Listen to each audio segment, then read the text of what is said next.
अस्सलाम वालेकुम my dear students, how are you. उम्मीद करती हूँ हम लोग बिल्कुल ठीक होंगे। आप देख रहे हैं चैनल नॉलेज एंड विजडम। हम लोग पढ़ रहे थे chapter number 2 that is kinematics.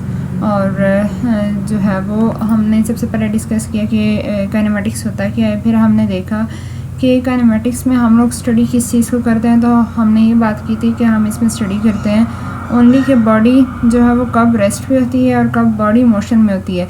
और फिर हम लोगों ने ये देखा कि जब बॉडी रेस्ट पे है तो फिर तो उसमें कुछ मूवमेंट हो ही नहीं रही है, तो उस चीज़ को तो हम मज़ीद डिस्कस कर ही नहीं सकते। देन हम लोगों ने देखा कि अगर हमारी बॉडी मूव कर रही है तो मूवमेंट उसमें किन किन तरीक़ों से हो सकती है। तो आज हमने उसकी मोशन की डिफरेंट टाइप्स को स्टडी करना है कि हमारे पास जब बॉडी मूव कर रही है तो वो कितने तरीक़ों से हमारी बॉडी जो मूव कर सकती है। तो सबसे पहले अगर हम जो है वो देख लें तो हमारे पास मोशन की जो टाइप्स हैं बेसिकली 3 है। एक हमारे पास ट्रांसलेटरी मोशन होती है, the second one is rotatory motion and the third one is vibratory motion. Translatory motion translation से ये ड्राइव्ड है और इसका मतलब क्या है कि ऐसी मोशन कि कोई भी बॉडी मूव कर रही है किसी लाइन में, अब वो लाइन चाहे तो स्ट्रेट हो या कर्व्ड हो, इट डजेंट मैटर, बस बॉडी जो है वो एक लाइन में अगर मूव कर रही तो उसकी मोशन क्या होगी, ट्रांसलेटरी मोशन। फॉर एग्जांपल अगर हम देखें हमारे जो एरोप्लेन्स फ्लाई कर रहे होते हैं तो एरोप्लेन जो है वो जब टेक ऑफ या लैंड करता है तो क्या होता है कि वो बिल्कुल स्ट्रेट मोशन नीचे से ऊपर सीधा जा रहा होता है। उसके बाद अगर वो व्हील भी कर रहा हो ऊपर स्काई में तो अभी क्या होती है, इसकी मोशन होती एक लाइन में है। मतलब अगर वो सर्कल में भी जा रहा है तो भी इसकी मोशन क्या होगी, एक लाइन में ही होगी। उसके अलावा अगर जो है वो हम लोग कार्स जो मूव कर रही थी, कार्स की मोशन जो है वो ये हमारी किस में आ जाती है, ट्रांसलेटरी मोशन में आ जाती हैं। अब जो है वो हमें पता है कि ट्रांसलेटरी मोशन की आगे फर्दर 3 टाइप्स होती हैं। एक हमारे पास लीनियर मोशन है, एक सर्कुलर है और एक क्या है, रैंडम मोशन है। जिस तरह हमने बात की एरोप्लेन की, अब एरोप्लेन क्या है कि स्ट्रेट लाइन में मूव कर रहा है तो ये हमारे पास कौन सी मोशन होगी, इसकी लीनियर मोशन होगी। अगर जो है वो हमारी बॉडी या हमारी जो कार है या बस है या कोई भी चीज़ अगर वो सर्कुलर ट्रैक पे मूव कर रही है तो मूव तो वो एक लाइन में ही कर रही है, लेकिन क्या है कि वो सर्कल में चल रही है।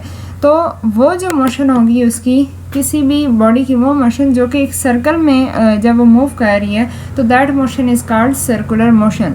फॉर एग्ज़ाम्पल हमारे पास जो है वो यही एग्ज़ाम्पल यहाँ पे भी मैंने लिखी हुई है कि कार जो है वो एक सर्कुलर ट्रैक पे मूव कर रही है।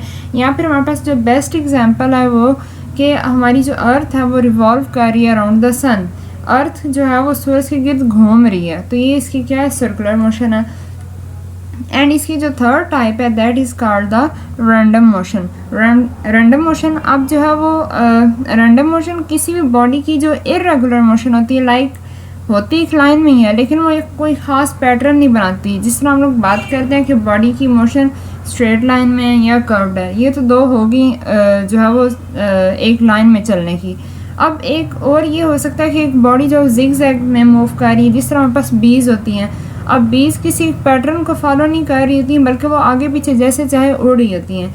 इसी तरह अगर हमारे पास जो डस्ट पार्टिकल्स हैं एयर में या फिर हमारे पास गैसेज हैं, डिफरेंट मॉलिक्यूल्स हैं, तो वो क्या होते हैं कि मूव कर रहे होते हैं इन जो है वो डिफरेंट ऑर्डर इन जो है वो डिफरेंट डिसऑर्डर्ड मोशन में वो मूव कर रहे हैं। तो ये उसकी मोशन क्या कहलाती है, रैंडम मोशन कहलाती है। उसके बाद जो है ये तो हमारी थी 3 ट्रांसलेटरी मोशन की टाइप्स। उसके बाद हमारे पास जो बेसिक 3 टाइप्स थी मोशन की वो थी एक translatory motion and the second one is rotatory motion. Rotatory motion क्या होती है, इसमें भी हमारी बॉडी जो है वो अपने एक्सिस के गिर्द स्पिन करती है। स्पिन क्या होता है कि किसी भी बॉडी का अपने एक्सिस के गिर्द घूमना। जिस तरह आप लोगों ने देखा होगा कि छोटे होते बच्चे खेलते हैं टॉप से, टॉप जिसको उर्दू में लट्टू भी कहते हैं, तो वो क्या होता है उसको घुमाया जाता है तो वो अपने ही एक्सिस के गिर्द मूव करता है। ठीक है, तो ये उसकी मोशन क्या हो जाती है, रोटेटरी मोशन। उसके अलावा अगर हम एक और इसकी एग्जांपल देखें, हमारे पास कार्स में या बसेस वगैरह में स्टीयरिंग व्हील लगे होते हैं जिनको हम लोग घुमा के तो कार ड्राइव कर रहे होते हैं। तो स्टीयरिंग व्हील क्या होता है, घूम रहा होता है लेकिन अपने ही फिक्स एक्सिस के गिर्द। अब वो क्या होता है, दरमियान से वो फिक्स हुआ होता है और साइडों से हम पकड़ के उसे घुमा रहे होते हैं। तो ये जो मोशन है that is called the rotatory motion. उसके बाद जो हमारी थर्ड मोशन की टाइप है that is called the vibratory motion. इसमें हमारे पास क्या है कि हमारी बॉडी जो है वो टू एंड फ्रो मोशन करती है अबाउट इट्स मीन पोजीशन। मतलब ये कि अगर जो है वो बॉडी एक पॉइंट ओ पे है तो उससे वो पॉइंट ओ पे वो रेस्ट पे है, ठीक है। मतलब जिस तरह आप स्विंग की एग्जांपल ले लें, झूला जो होता है अगर वो मूव नहीं कर रहा तो क्या होगा, वो सीधा होगा। अब सीधा है तो फ़र्ज़ करें वो पॉइंट ओ पे है, अगर हम उसे झूलना शुरू करते हैं, कोई बॉय बैठा हुआ है वो उस स्विंग पे बैठा है और वो बैठ के अब झूले लेना चाह रहा है, तो वो क्या करेगा, स्विंग को पहले पीछे लेके जाएगा फिर आगे लेकर आएगा, फिर वो क्या होगा, एक ही दफ़ा जर्क वो देगा, लेकिन उसके बाद खुद ही जो झूला है वो झूलता रहेगा अपने ही एक्सिस के गिर्द। अब देखें वो जो उसका ओ पोजीशन थी that is called the mean position, ठीक है। अब क्या है कि एक दफ़ा उससे पीछे जा रहा है, एक दफ़ा उससे आगे जा रहा है, एक दफ़ा पीछे जा रहा है, एक दफ़ा आगे जा रहा है, तो ये मोशन क्या कहलाती है, this motion is called to and fro motion of the body about its mean position.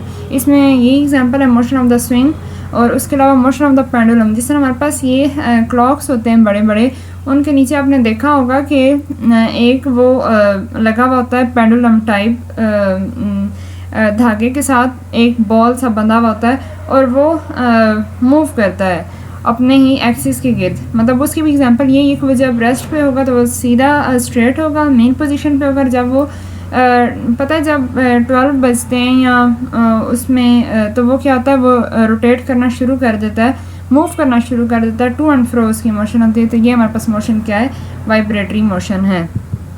उम्मीद करती हूँ आपको अच्छे से समझ आ गई होगी। अगर फर्दर आपको जो है वो कोई भी कन्फ्यूजन हो, कुछ पूछना चाहते हो तो आप नीचे कमेंट सेक्शन में पूछ सकते हैं। तो मुझे दीजिए इजाज़त।